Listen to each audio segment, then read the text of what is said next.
Hey friends, we're here at Build. Aren't you happy? Are you ready to hear about some .NET? Come on, .NET. This is .NET. Yes. We've got a parade of machines that we need 5 different machines here. We've got me and we've got Casey in the audience who's going to come up. We've got 3 presenters and 5 computers. We have it all packed into 60 minutes. Yeah. All right, go. Let's go. How do we show the slides? It's us on the screen. I don't want to see us. We're not interesting. The slides are interesting. Not me. Oh, I pushed the button. I'm like mad at the guy in the back when it's my job to push the button. Hang on. That's us. Go. Awesome. So we just want to show, we open sourced .NET Core about 2 years ago, and this is just the community momentum we're seeing around .NET Core, which is really awesome. You can see these PRs from the community are ramping up at this huge rate, and we have some great quotes from customers here. Samsung, they took a bet on .NET for their Tizen platform. We have a slide on that a little bit later on, because we're open source and we don't sue anybody. It's true. True. Not today. That's not good. Oh, you should. That's our boss. You should mute her. Yes. Here. With all due respect, quiet hours. There you go. Okay. So this is a really cool one. We're really happy with this one. Stack Overflow did a survey this year, and they talked about new frameworks, most wanted frameworks, and .NET Core being only a 1-year-old framework. You can see he's number 3 in the first year. And you can see over here on the other side, for web developers, C# is way up there at the top. So we're very happy. C#'s growing in Stack Overflow, and so really, really happy about that, to see the active growth of .NET.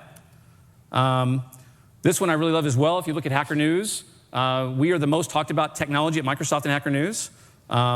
And there's a couple of awesome customers I've got here as well. Raygun was a company that actually moved some of their applications from Node.js to .NET Core. And when they did, you can see they went from 1,000 requests a second to 20,000 requests a second. That's just showing that the performance work we're doing in .NET Core is paying off.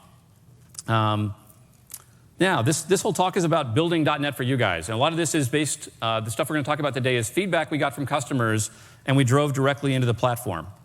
So I'm going to start with this is a big one. Customers have been asking for guidance for a while. So if you remember back years ago, we had this patterns and practices team at Microsoft that actually released these books on how to build awesome .NET applications. And they don't do that anymore. They work somewhere else now. And so we as a team are going to take that over ourselves. And I'm here today to say we shipped this about a month ago, but this is .NET Architecture. It's a new website that we have on our .NET homepage. At .net, DOT. You go dot.net, you land here, and you click Architecture. And what we have is a bunch of guidance around if you want to build microservices and Docker apps with .NET. We've got ebooks here. There's a sample app that you can download and try. And there's a lot of technology in these applications around patterns. If you're building containerized applications, how do you do health checks? How do you do queuing? And you're going to see features from those samples actually move into .NET as we move forward. We have another one of these for building web applications. I've got one for building mobile applications with Xamarin, and one with deploying to the cloud with Azure. And this is an area you're going to see us continue to invest in, is giving awesome guidance on how to build your apps with .NET. And this is something that I hear when I talk to customers they really want. So happy to do this. That's available today, and there's more coming. This is, I think, probably the biggest one today. The biggest thing we hear is there's lots of .NETs out there. There's Xamarin, there's .NET Core, there's .NET Framework. I've got some code I want to share. How do I do that? And we talked about this at Build last year. This is .NET Standard, and the idea here is having one set of APIs that you can learn that work across all of our platforms. Take code from all of our platforms and move it back and forth between the various ways you can build applications. And consume lots of third-party OSS out there. This is actually an evolution of portable class libraries, which is the way you did this before. But really the way this is different is we actually now have a contract. .NET Standard is a contract that a .NET platform must implement. So we actually say, here's all the APIs in the .NET Standard, and .NET Framework, .NET Core, and Xamarin, and Unity all have to implement those APIs. So this is a big deal, and we're going to do a pretty cool demo in a second on this. This is how this looks. You can see this is all the .NETs, whether it's Windows Desktop, whether it's the cloud, whether it's Windows UWP, iOS, Android, games, or 3D. All of those get the exact same .NET Standard across all those. All the same tool chain works. Visual Studio for Mac, which RTM today, Visual Studio Code.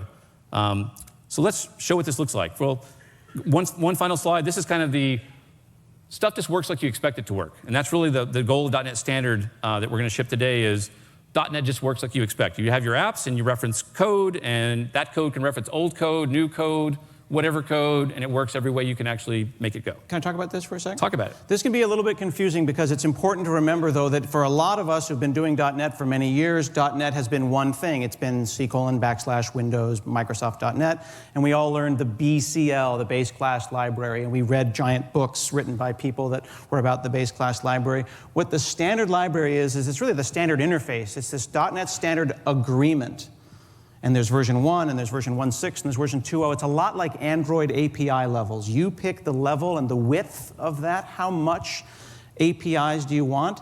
And then rather than there being one .NET, as he points out in that previous slide, there's instances of .NET. There's Mono, there's .NET Core, there's Unity, there's Xamarin, and all of those then agree to adhere to that. So when you agree on the surface area, good things happen, and we're going to see that next. So we'll talk today about .NET Framework, .NET Core, and Xamarin all agreeing on .NET Standard 2.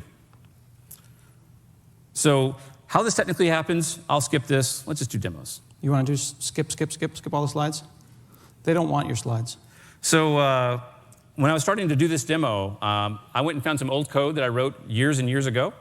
And this is a customer app that uses some data from a Northwind database that I exported as an XML file. Is that WinForms? Let's see. So that is WinForms. So my laptop is a modern Windows 10 laptop with a high DPI screen. And you can see that WinForms has some challenges with high DPI today. That would be a way to phrase it. It's not supposed to look like that. But we all love WinForms because it's the fastest way to get a button on a form and double click. Still one of the most popular ways of building apps in Visual Studio. We should love it more. And so in the Windows 10 wave with .NET 4.7, we've added high DPI support for this. So let's take this app. All I'm going to do is right click on it, go to Properties. Add 15 libraries and 2 switches and change a config file. Yeah. I am going to retarget it to 4.7. Okay. And let's run this app again. Ooh. How about that? Touché, sir, touché. So you can take any of your .NET WinForm applications, target them to 4.7, run them on Windows 10, which has a bunch of scaling APIs, let us do this, and you're going to get this great experience. But that tells me that you care about backward compat and things like that. But this API, this WinForms app, we all have this app. It calls maybe data sets and loads some XML from an Access database. Yeah, so let's look at that code. This is what this really is. This isn't. Oh, you really did make Northwind.xml. Nicely done. This is really Northwind XML? Yeah, it can't be 2017 without a Northwind Microsoft demo. I haven't done a Northwind demo since 2007, so I thought we'd have to do a Northwind demo. You made it 10 years. So, along with this .NET Standard thing, the next thing I'd want to do is let's go share this code. So let's go create a .NET Standard library here. So go into VS. I have the VS 2017 Update 3 preview installed, and I have the .NET Core SDK 2 installed. Okay, so you're going to make a .NET Standard library? So let's go to .NET Standard here. Okay. Let's make a standard library, and we'll just call it, how about data layer? Because I'm going to move that code out. And then I'm just going to take this code, and we'll just drag it. We'll give it a second to figure itself out. I should show one thing here is so but this is a data set, though. I mean, that's not a .NET. The data set's old, though, right? It is old. Is that part of .NET Standard 2? So I am targeting .NET Standard 2.0. And .NET Standard 2.0 brings back a ton of APIs, including all the data set and data tables. Sweet. So let's just drag that code over here. Now, I'm using a preview build of Visual Studio. You should delete it, too. Let's do that as well. I always tease my boss when we're on stage, because he can only fire me after. So the plan is to stay on stage as long as possible. So when he drag and drops things, I'm like, that's adorable. Good job, boss. So let's, notice, Scott, I'm going to do something here. Right, so it looks like you're going into NuGet and... bring up the Windows Start menu a couple times. Yeah, that's cool. And I'm going to watch that not once and Circle of minimize. patience there has gone a couple of times. Yeah, So you're going to go and pull in those contracts, that .NET Standard contract. So today, in the preview that we have out right now, you have to actually install this NuGet package to actually get .NET Standard compliance. This will be automatic by the tools in the future, so I'm just going to install this NuGet package. This enables my 4.7 application to talk to a .NET Standard library. To be clear, though, that doesn't mean you're bringing down a 250 meg class file. No, that's the agreement that we talked about. That's the interface. It's a package with a contract inside of it. Okay, that's the reference assemblies there. Okay. And this will be automatic in the future where you don't. Yeah, once we get to preview 2, you'll just actually reference the .NET Standard library, and we'll just bring this in for you automatically. And that's no time, so that's cool. That's in, so we're good. And so let's go change the app so it actually references the class library there. So the WinForms app is going to reference the new .NET Standard 2.0 library. And you reference it like you reference anything, and that's cool. So and nothing, this is just showing you can take an old WinForms application, take a brand new .NET Standard 2 library, and share code with each other. Right. Now, the WinForms app still targets what it targeted before. Right. .NET Framework. In this case, you made it 4.7 for high DPI support. So it's targeting what it targeted before. This isn't where your app necessarily targets .NET Standard. Your library is being consumed because it is now a standard library. Yep. That makes sense. So let's make this more interesting. So now what I'm going to do is go to my solution, and let's add a ASP.NET project. And we're going to add a .NET Core ASP.NET project here. And I'll just make it empty. That's fine. And you're making an ASP.NET Core 2. This is a Core 2 ASP.NET project. Right. We'll have a session on that at 2 o'clock, talk about ASP.NET Core 2, also in preview. Cool. So you made an empty, a Hello World project. This is Hello World project. Let's go add the same reference back as well. Okay, but this is a this is a cross-platform project. This is all the latest and greatest. Yep, you could run this on Windows, Mac, or Linux. Okay. It has no reference on Windows. All right. Let's go add our data layer to it. The one that uses data sets and loads XML from a file. Not that we're ashamed of that at all. Seriously, though, my blog still runs loading XML as .NET 2.0, and it works just great. There's no reason to rewrite something if it works great. Look at that. So you're automatically getting IntelliSense from your .NET Standard library, and you're going to go and call that same data layer. Okay, so you have a WinForms app and an ASP.NET Core 2.0, so the latest and greatest and the less latest and less great. Yes? So what I'm doing here is I'm taking my WinForm app from years and years ago, wrote some code in there, and I want to build a modern web front end for this now. And I'm going to go take that same exact code, copy it to a .NET Standard class library, build a brand new ASP.NET Core project. Boom. Boom. Data sets, data tables. So that's binary code reuse. That DLL, you could make it a NuGet package, and it could be shared amongst anyone in your company. You could have packed that up if you wanted to. Made it a NuGet package? Exactly. We'll show that as well. Actually, we should show that. Why don't you show that?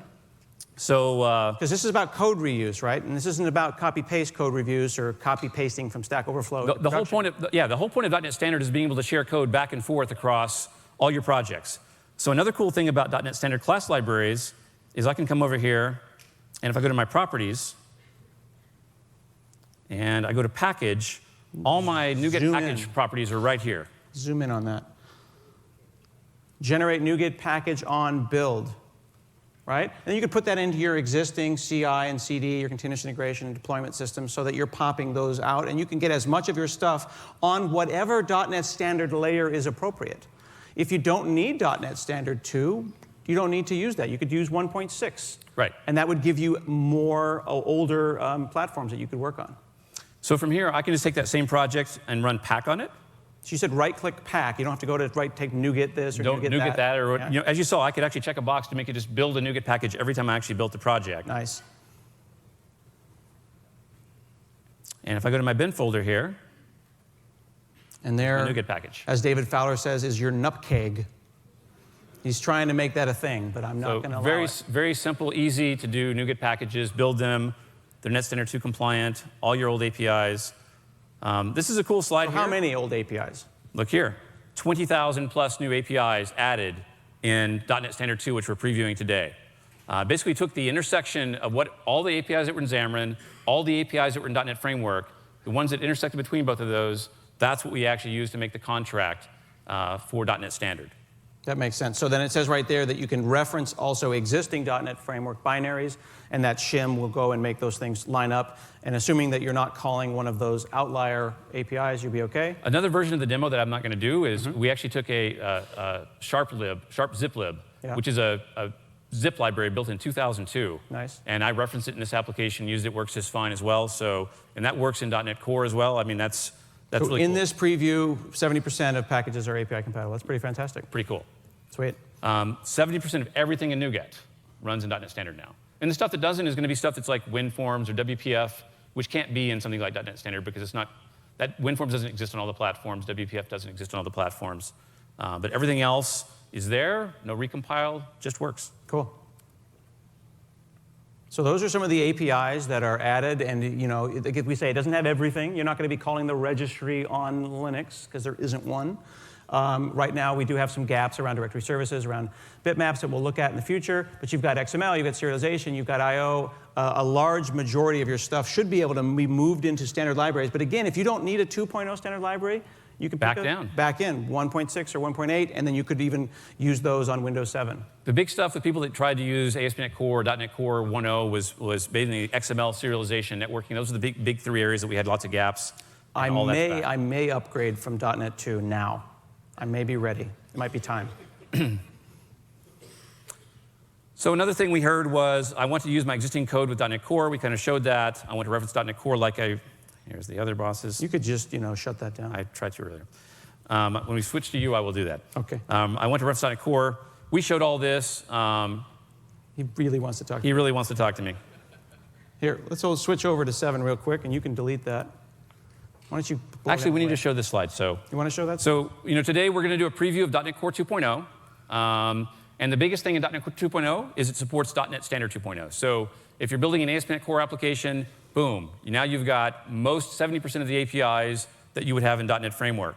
Another big thing that we've done is you can actually reference the framework as a single package. So one of the challenges we found in .NET Core 1.0 was it was kind of complicated that you had to have all these packages and you didn't know where stuff was. In .NET Framework, you just went to the add reference and all the framework stuff listed there. Yep. In NuGet, there's not a great place to see all the stuff that's in .NET. Well, so you want to have a balance between being able to break things up like Node into tiny little libraries, but also, like I mentioned before, those of us that think of the base class library, we just want all of the stuff. So how do you find a balance between 100 little cafeteria plan and a prefix menu? So we gave you a couple of big prefix menus, and we'll give you technology to actually make your app small anyway, so you can reference all of it and not still use all of it. Best of both worlds. Yeah. Another thing is ASP.NET Core and Entity Framework Core are now included in .NET Core.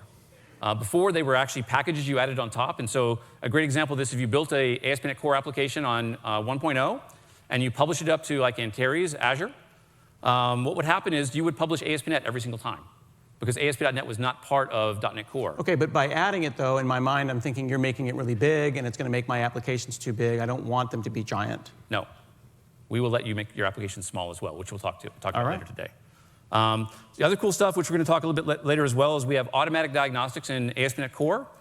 This means if anybody in the room has actually tried VS and went to File New and it said, hey, install App Insights, and you had to click a box and it morphed your app or whatever, we've done a bunch of work. We don't have to do that kind of stuff anymore, where we can actually give you the benefits of that technology without doing that. We have Razor Pages, which Scott and Daniel are going to talk about the next session. And we have Entity Framework Core. So I'm going to let Scott take over. I'll show one thing. Here's that package reference stuff. Here's what an ASP.NET Core application looks like in 1.0. Notice you have to know ASP.NET Core MVC, static files, logging, debug. I don't know that stuff. I could not type that stuff from command line. Here's what it looks like in 2.0. How about that? The goal is you shouldn't have to use Visual Studio to write apps. You should be able to write these things from hand. And this is simple. I reference .NET Core 2, and I reference ASP.NET all. Boom, done. OK, so I'm going to switch to you. Cool. So something that I am excited about, because I'm all about the side-by-side. This is my machine. And if I go over to cprogramfiles.net, in the past, you may have seen me do demos where I run .NET and I delete one of those folders in .NET Core, and you see the version change, because removing .NET Core is as easy as removing one of those folders.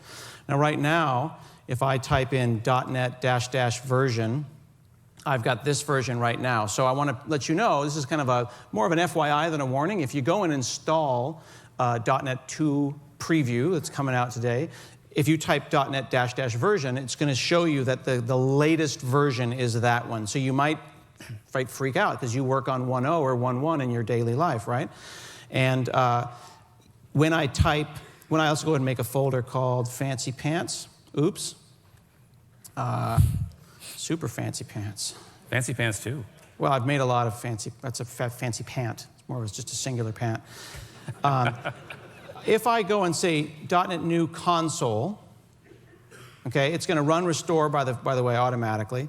And we look at that CS proj. By default, it's going to make a 2.0 application. There's a couple ways I can get around that if I want to maintain compatibility. I'm going to go ahead and just toss that. So that is an empty folder now. I can say .NET New Console -- framework net core app 1.1. Okay? And now I have a 1.1 application, okay? When I type where.net, it's still the same one. It's that 2.0 one. So I'm actually getting benefits of the newer CLI, but I'm doing the work here in 1.1. I want to point out, though, that the way that I did that is actually quite clever. We'll write blog posts and docs about all this kind of stuff. What we're doing is you've got those extendable templates. .NET New has extendable templates. So I took .NET 2.0, Core 2.0, and I've got the project templates, and I just said there I want the 1.0 project templates. That means that when I type .NET New at the command line, I've got a whole bunch of choices about what I could do, C#, F#, and then I can pass in -- framework and pass in a version for those things that already exist, which is pretty sweet. One other thing that's worth pointing out, if I go back to my desktop, I've got this global.json here. Let's make a super... I can't type. You are watching. That's going to be creepy to find that on your desktop. And I'm going to copy that global JSON over to here. So I just have a global.json, and all that file does is it says, hey, I want SDK version 103. It's an empty file, okay, empty folder here. If I go and say .NET -- version, it says 103.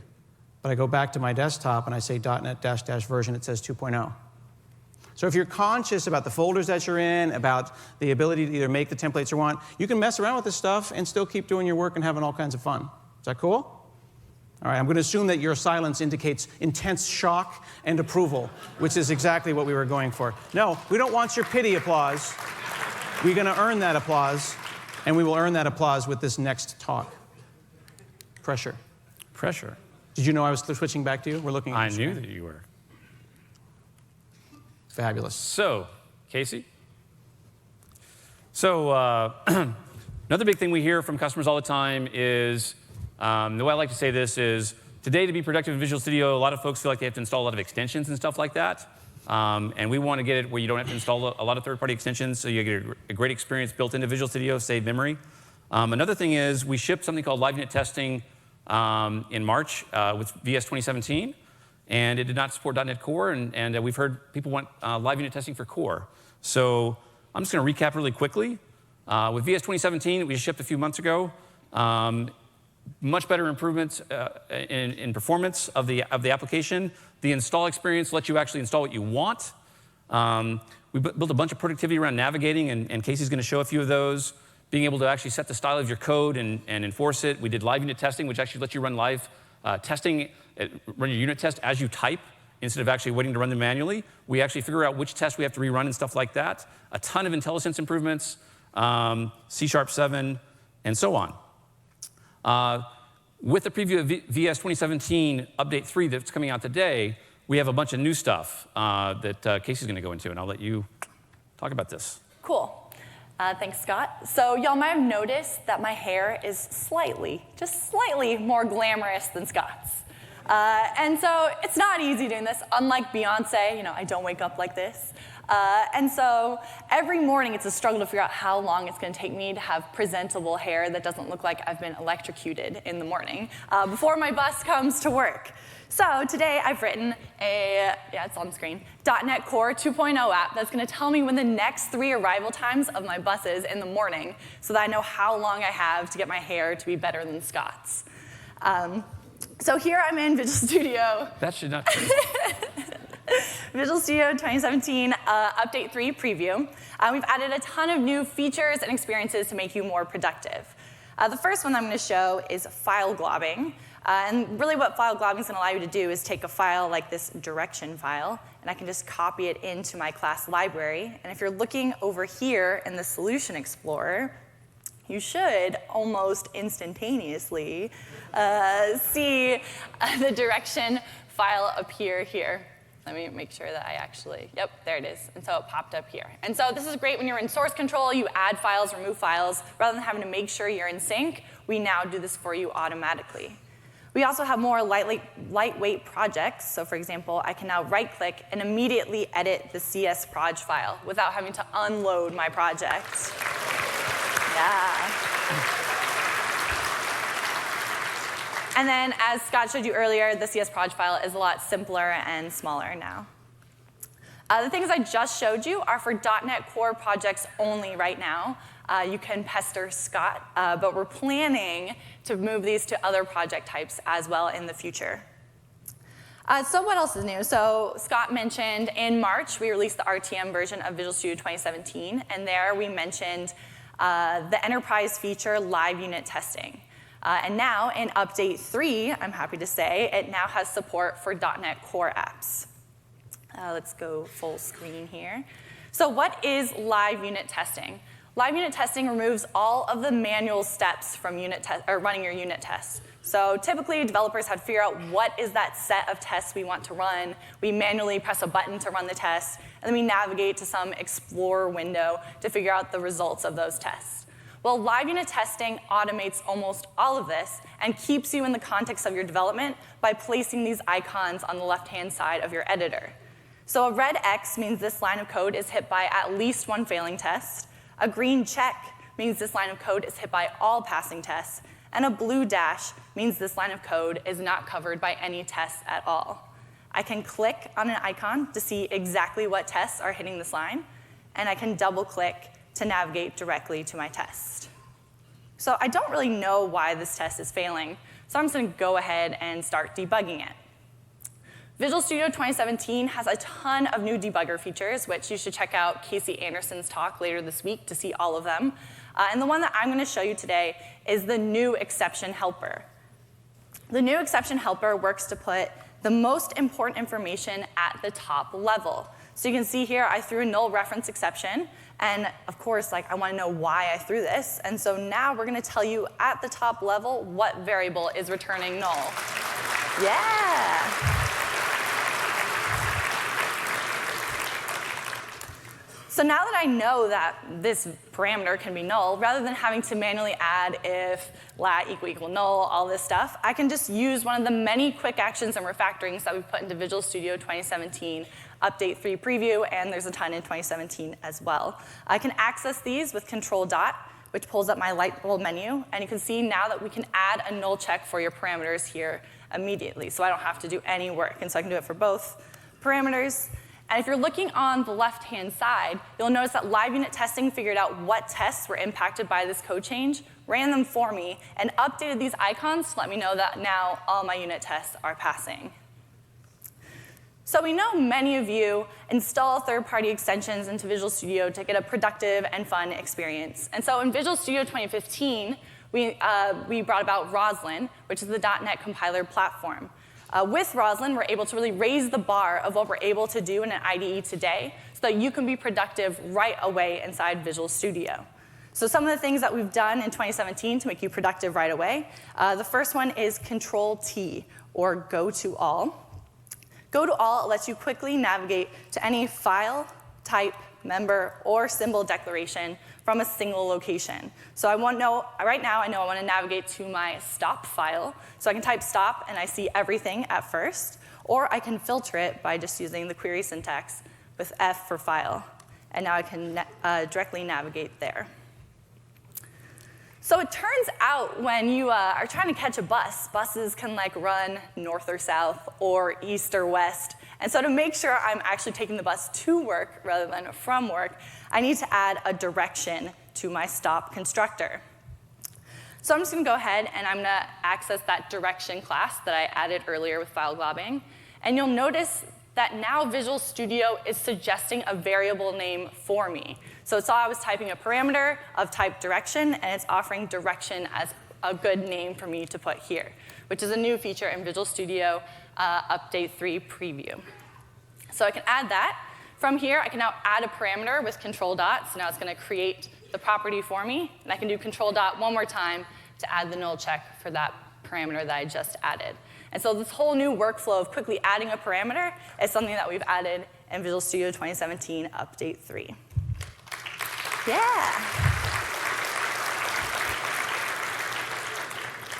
I'm just going to quickly add my deserialization stuff. So type of, you can notice in IntelliSense we have camel case matching, so I can just add this in here. And now you can notice that live unit testing is telling me this is all of this is uncovered because I've changed my constructor. So now I'm just going to go find all references and update all my constructors, or all my uses of stop to now have this new parameter. You'll notice that find all references is now colorized to help you read this, so it's the same color as all of your code inside the editor. And we also allow you to group your results. So if you have a bajillion results in here, you can now sort them however you want. So I'm just going to double click in here. I'm just going to add a new direction. Northwest is the way I need to get to work. And you'll notice that live unit testing is going to update and let me know that all my tests are now passing without me having to do anything again. So I want to draw your attention to these gray dots that you might be seeing under the var keyword here. These are blurs, aren't they? Yeah, it's not a smudge. Smudges. It's They're not smudges. a smudge. It's there on purpose. It is a code suggestion that we've added in Visual Studio 2017. Code suggestions allow you to indicate best practices or alternate coding patterns to developers. So I can investigate these by, again, pressing Control dot. And you can see here that's telling me to use the explicit type instead of var. This is because my team is using the new Visual Studio 2017 code style configuration and enforcement feature, where we have an editor config file where we can set all of our team's coding conventions and have it enforced across the entire repository. So to apply this, I can just press Enter. And when I do this, you'll notice that I've unveiled I'm using C#7's tuples. Tuples allow you to return multiple values from a method. So here I'm returning both a route and a stop. And I've also optionally named my parameters, so or my tuple elements. So rather than them being item 1 and item 2, they have more meaningful names. And again, I have a code suggestion here. Smudge. I have a smudge. I change the color to pink, by the way, usually, away from the default gray, so you can see it better. But you can also ignore them more easily if they're gray. And so you can see here it's telling me to use the more explicit tuple name. And so I can do that in one click. So it's also it's telling me to use it's telling me to embrace the C# language features in these code suggestions as well. So what's an example of a best practice where it's telling me like a better API design or better performance or security for my app? Well, in Visual Studio 2017 Update 3, when it releases, we're going to release a preview v6 of the FXCOP rules written as live code analyzers, meaning you'll see squiggles in the editor indicating these best practices through FXCOP. So I can navigate to one of them here. And you can see I have a code suggestion under this class name. If I investigate it, it's telling me, hey, there's an FXCOP violation here. You have all static members in this class, so you should go ahead and make this class static so that you can't accidentally instantiate it. And then a single click, it now comes with a fix for my FXCOP violation, so I can apply this immediately.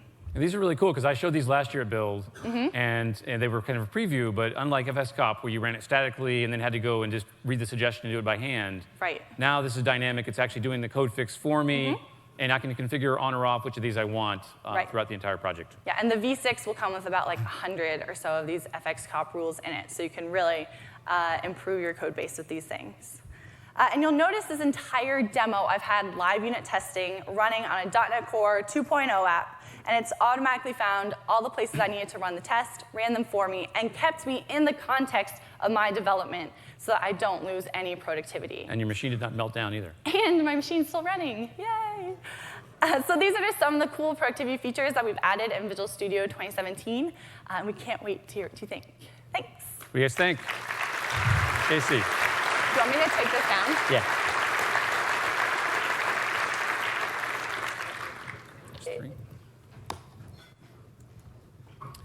To highlight what Casey said, and there's links in the deck that will be available after the presentation.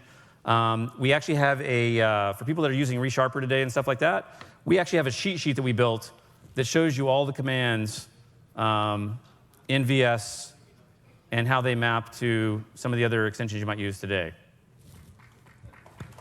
Full cheat sheet here. Everybody loves cheat sheets. All right. What's next, boss? So next is, one of the things we heard is, Scott and I got on stage a year ago, and we're out here talking about you can build .NET Core projects with command line, you can build them with Visual Studio, and now we're happy to say that you can also build .NET Core apps with Macs. That's something we heard is people want to build .NET Core apps on Macs, and really they want to round trip their applications between Visual Studio for Windows and Visual Studio for Mac. It's got some developers on Macs, some on Windows, and they all want to play together. And so this morning we announced the RTM of Visual Studio for Mac. What's cool for me as somebody that works in the .NET tooling side, our goal here is to provide the exact same experience across both Mac and Windows. And to do that, we're actually sharing a whole bunch of components between both of these IDEs. One thing is the .NET Core templates are the exact same templates between both of the IDEs. We are actually code sharing as well. So if you're used to the great IntelliSense that we have for HTML, CSS, and JSON, those exact editors, the exact same source code from Visual Studio has been dropped into Visual Studio for Mac. And so you're using the same editor code. And we just started with those editors. The JavaScript editor is coming next, and so will the Razor editor for ASP.NET. So you're going to get the exact same experiences. We have the same backend debugger across both of these environments, and we have the same Azure Publish infrastructure. If you played with Visual Studio 2017, there's a bunch of features like Docker support. Visual Studio for Mac has the exact same Docker support. You can build a .NET Core application, build it and run it inside of a Docker container. You can debug it in the container. That's all built in. You can publish to app service. You can publish to app service for containers. And it has support for Azure Functions. So we're trying to actually have parity between these two things. And I think we have a demo that we're going to do. That's all talk. I don't want to see slides. I want to see reality. So let me click over to 7 here while you set up that machine right there for me. So this is my computer, and I want to just kind of double click on what he just said there. If you recall, there's been a couple of cool demos that we've done when we were trying to get Hello World to work. You might recall back when it was called ASP.NET 5 or whatever, we'd go to the command line, we'd go Hello World, and then I'd put it on a USB key, and I pulled a Mac out of the audience that had never had it before, and we got Hello World, and we knew that was the moment. I want you to think about that for a second, because some of you may have seen that. We said Hello World on a PC, I put it on a USB key, and then we walked it over to a Mac, and we all said, it's a brave new world. Well, this is Visual Studio 2017 on my Windows machine, and this is a non-trivially sized application. Okay? It's got microservices, it's got a web app, it's got a data layer. This is the big sample app that we used in the keynote. And I have copied it onto... While you're chatting, give me the memory stick. I've copied onto this memory stick. You can see it disappeared as I handed it to the boss man. And what he's going to do is take that non-trivially sized application, and he's going to pop it over onto his Mac and load it up into Visual Studio for the Mac and see what kind of damage he can do. Okay, so he's got it on his desktop there. He's copied it over, and he's got the solution file. He's got a beautiful icon. I'm not sure why their icon is prettier than our icon. And he's just going to double-click on that. And so as you said, this is a multi-project, large solution application. Multiple projects. It's got unit tests, got a ton of stuff. Opens up Visual Studio for Mac. You've still got a preview build, but you should probably upgrade. It came out today. Did you hear? And last time I checked, you're not supposed to update your build right before a talk. You shouldn't update your build until after your talk. It's true. So it's restoring those NuGet packages. On the left-hand side, you can see that whole solution and all projects within it, some of which were .NET Standard projects, some of which were ASP.NET Core projects, some had APIs, some have Razor. Look at that. It's all right there. Open up dependencies, by the way, because it's very pretty. The dependencies, the purple thing? Look at that. It's just like VS, by the way. It's just like, because it is. Because people might say, oh, well, you just reskinned the, no, this is new, to prove to you that this is not just something that's been reskinned. Check this out. So he can go and do his debugging, he can do his all his things that he wants to do, but what can you do that we haven't seen before? How can well, actually, let's just run the app. Let's just prove the app actually works first. They believe us. Unless it doesn't. And then if yellow screen of death here would be hilarious. No, it did work, because I wasn't lying. Same visitor app right from the Windows PC. Yep, click on running here on the to Mac. prove the data. Did I talk to the database? Boom. All right, good. That's the same app. That's the one from this morning. And we're sharing that. We're sharing that code. Could be in Git or on a USB key that you just pass back and forth between you and your boss. Just don't. It's just kind of an exclusive checkout kind of a thing. So as we were saying earlier, notice there is a .NET Core. I need to fix a bug. Can I have the USB key? No, no. There is a .NET Core section here, and if I click it, you're going to see the same ASP.NET Core templates that you saw elsewhere, right in VS for Mac. Unit tester here as well. We'll zoom back out here. There's console as well. Let's go build a ASP.NET Core web application, and we'll just call this build demo. Create it over here. Or buid. Yeah, you can stop that other project. It's fine. And so once this opens up, looks just like VS, as Scott was saying before. But I want to show it's just not just it's not just an editor that it's not just Xamarin Studio with the Visual Studio logo on it. I have other cool things here as well. I should be able to come over here and say, I want to add. Look at that. There's add Docker support. So I can Dockerize this application on the Mac. And let's make it even crazier. Let's go into our controller. And let's put a breakpoint in our about action method here. So you added Docker support, got a Docker Compose as a separate project that could have then multiple Docker projects, and now you're going to... Yeah, there's your Docker Compose. Yeah. We're good to go. And now I'm going to say, let's start debugging. Presume that you have the Docker on your Mac. And so what's going to happen is this should actually go and kick off. You can see it up here where it says building Docker Compose, build successful. There's your breakpoints and your call stack and all the stuff you expect from a fine IDE that just popped up at the bottom there. It's going to take it a second for the container to boot up. Here's my browser. What's our port number? It should be something crazy if it's Docker. Let's go look at the terminal here real quick. And let's do Docker PS-A. Yep, 23 seconds ago, forwarded So from that is the iPort. build demo app that I just built running in a container. Okay. There's the container image right there. And did you say you had a breakpoint, though? Let's go to About. Nice. And so full Docker support, full debugger support in containers on the Mac, just like on the Windows. Same experience, both products.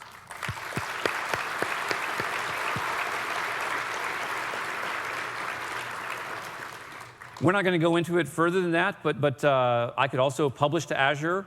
That would actually publish to Azure containers in App Service. So basically, as we were saying, all the features that you have on the Windows VS, we are putting on.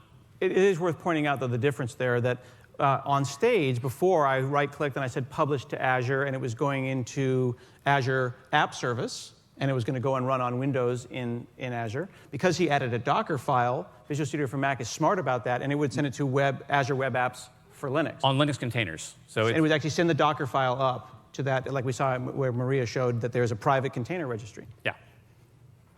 Cool. Let's go back to 3. All right. And 3. Okay, VS for Mac. Another one is, and I'm going to let you start on this one with the web, because I'm going to have to boot up the SnapPoint stuff. One of the biggest things that we hear as developers is, all of us are moving our apps to the cloud. And once you move your app to the cloud, it's not as easy to diagnose and debug as you can locally until today.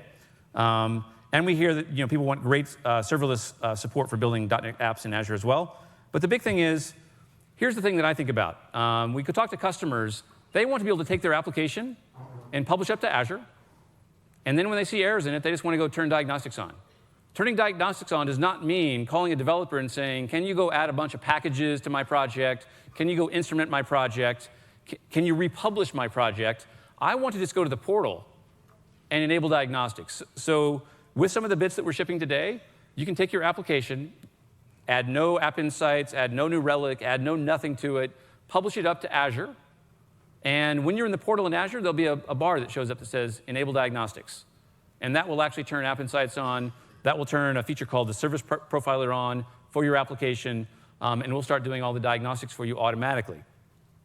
So that is no code changes, nothing. You get that stuff.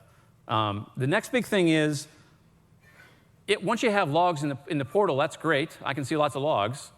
But really, a lot of our apps log a lot. Do you really want to scroll through 7,000 lines of logs to go find out what's wrong with your application? Probably not.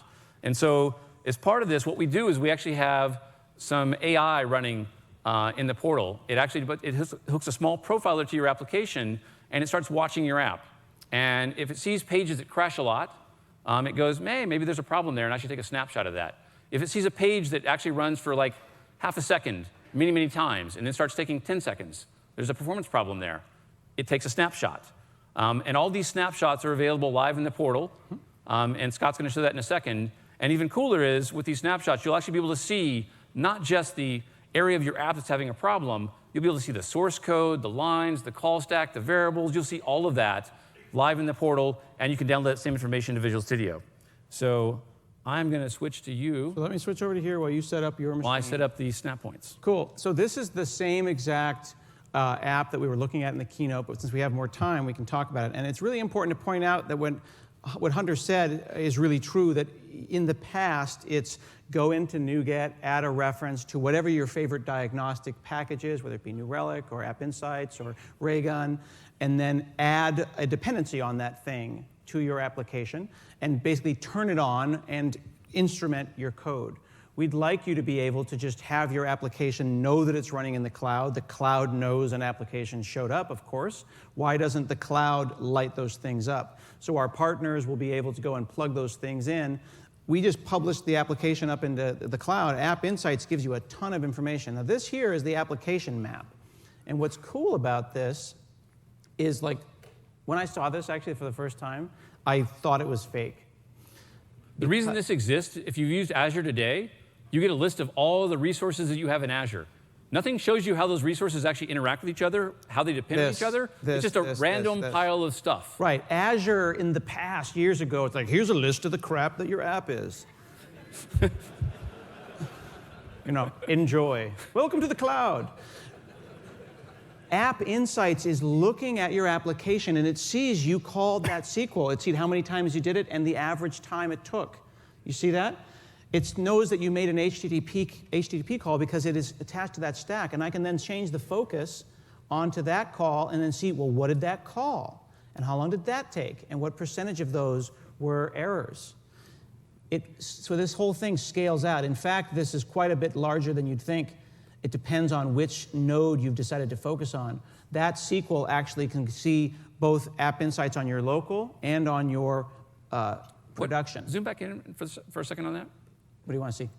I see a warning icon. Yes, that's because something bad has happened. So Click to investigate. That's another problem. Anybody's tried Azure today, and you've got a web front end, you've got a bunch of APIs and a database.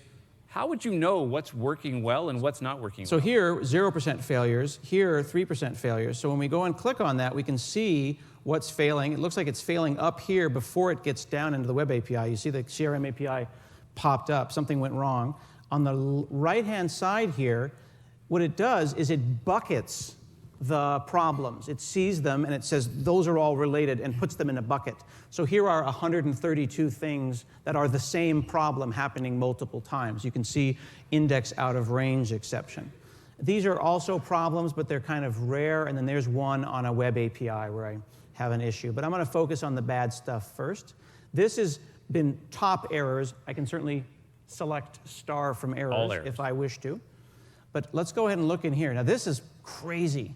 I say this sincerely because I remember, well, I'm old is what it really means. I remember how we are standing on the shoulders of giants and how manual this stuff was. I mean, I've driven into the network and worked at the bank when like Katrina happened to go and like, the bank is down. Let's go and see which hard drive failed, and you're looking at the rack. Like, I remember that. And the idea that we're in the cloud and we're mad when clicking it takes a second. Like, oh, this is taking a second. Blah.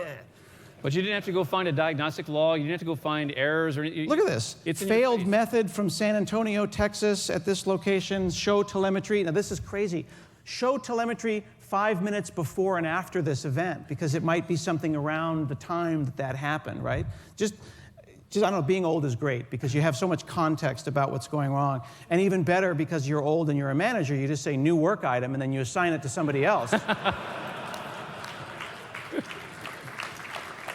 So with the click of a mouse, I've delegated and I can hit the links if I knew how to play golf.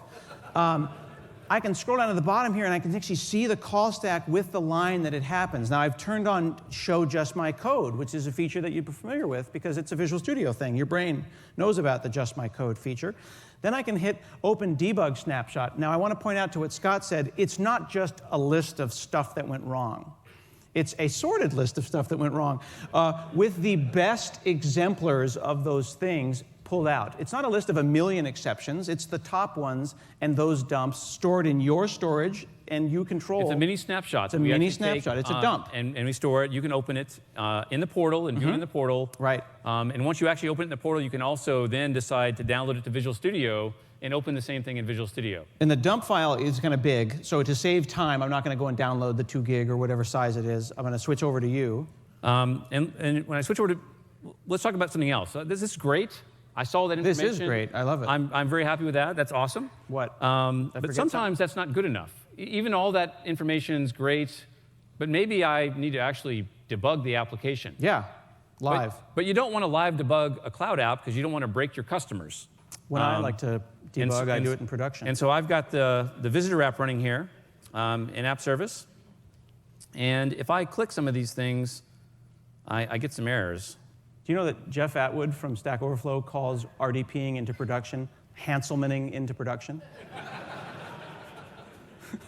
But you saw I got that error over there. True story.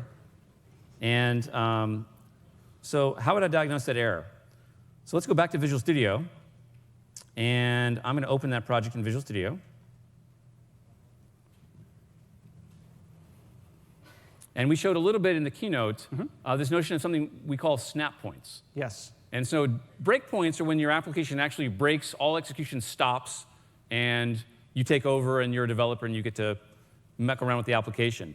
Snap points instead are us telling the cloud, when you hit this line, what we want you to do is take one of these same snapshots that we're showing in the portal a second ago directly live for you. So here I am. Kind of like going into Task Manager and right-clicking and saying Create Dump, except it doesn't stop anything. It's instantaneous. It's almost like time splits and production continues doing their job. The user is unchanged, and now a little kind of Goldfinger mini plane breaks off from the larger plane, takes off, and then that is now the snap point that you will debug. That's my mixed analogy. So let's go over here to debug, and notice there's this new thing, Launch Snapshot Debugger. My old standard debugging stuff is there like it always has been, but well, now... It's not old. It's awesome. We just saw Casey show it. Yeah, it's old. Because it was an hour ago that we shipped it. Things are moving fast at Microsoft. The cloud moves very fast. Okay, so Snapshot's been added into the debug menu that I'm already familiar with. And so I click that. And as I click that, notice what this bar says up here.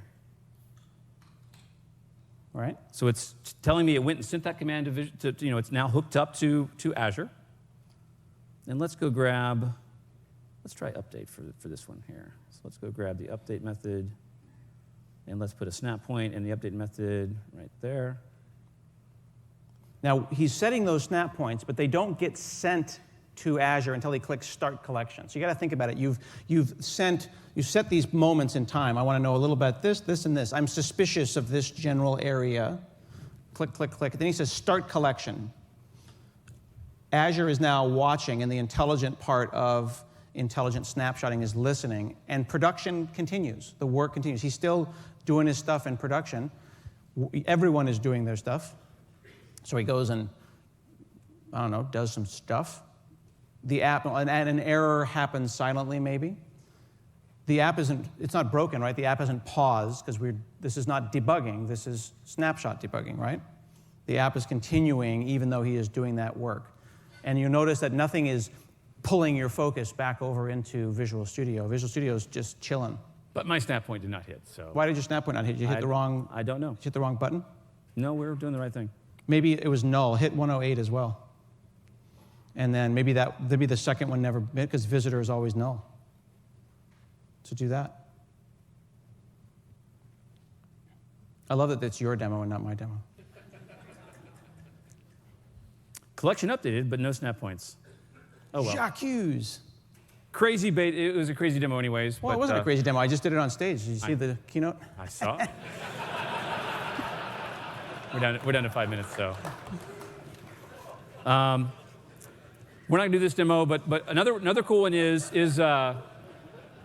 Azure Functions. Yeah. There's a lot of hype today about writing serverless code, where you don't actually write a full web app. You just write a snippet of code, you put it up in the cloud, and you run it. Right. There's been a lot of times where I'll go and make an app, and I'll have a function called do it, and I'll wrap it in an ASP.NET MVC thing, and I'll return it from a web API. It's overkill. I just want the do it to happen in the cloud. We do the same thing in WinForms. You write a WinForm app with a button, With and a you button. run some code in the button. Yeah, I did that yesterday. And so Azure Functions is a great story for this. And one of the cool things about Azure Functions in .NET is Visual Studio support. You okay? If I just go, if I just go to the portal and I write a function in the portal, that's great, but I lose all the power of Visual Studio. By using VS, I can actually write functions live in VS. I'm not going to demo it because we don't have time, but I have it loaded here. I can write a function in VS. I can actually debug it locally. So I can run it locally and debug it. I can then publish it to Azure and remote debug it. So I get debugging both locally and remote with Visual Studio. We also, there's a change we made as well. You might notice this function is now a class. Yep.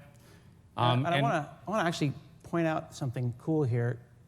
Notice he's got that Q trigger there, right? So run is the name of the function. He's got the function name around it, and he's got Q trigger. So when that Q happens, when something drops into that queue, that's going to be a trigger for Azure Functions to go and run that thing. Just runs it. So think about the kinds of classic problems that we've had to solve. Let's say that someone gave you 1 million TIFF files and said, spin through those TIFF files and OCR them and make a PDF. Classic for each problem. You're like, for loop, I know that. And then you realize it's 6 terabytes of TIFFs, and it's going to take until the sun death of the universe to do that. And your laptop is underpowered because you have an old laptop that your boss gave you. And instead, you write the do it. The circle of patience. You write that do it, and you put it up into the cloud. And then there's a slider bar basically that says it's directly connected to your credit card. How much money do you got? How much compute do you want? You drop those TIFF files into the queue, and it starts to pop up. It's a naively parallel problem. You have 1 million of those. They're not dependent on each other. Let's go and have as many of those things chunk off as you want. But you just wrote the do it. It's such a great model. I was going to show it before VS crashed. We have like 15 templates of do-its that are built in there to do all kinds of variety of things. Trigger-based, things coming in on an HTTP, webhooks for GitHub, GitHub bots, timer bases, batches. It's all that stuff where you just want something to happen, and you want something to happen n times or on some event that happens in the cloud. And before, on Azure Functions, you did it in the portal inside of a little text box, and now you've got Visual Studio support coming, and that crashed because it's a preview, coming later this year. Yes. Let's talk about what's coming next in .NET. Preview of .NET Core 2 today, but there's still big areas that we care about. Faster inner loop. That's how fast it takes you to actually change some code and run your application. We want to get that smaller and smaller and smaller. We want to let you build small standalone apps. Today I showed with .NET Core 2, we added all those APIs back. Is my app going to get bigger? Yep. So we're going to give you tools where we can actually link out the bits of .NET you're not using. So your app. So even though I reference all of this stuff, the planet, trims out the things I don't. We'll trim out everything you don't. Sweet. We still want to do native, where you can actually build .NET native applications for core, be it ASP.NET Core, .NET Core.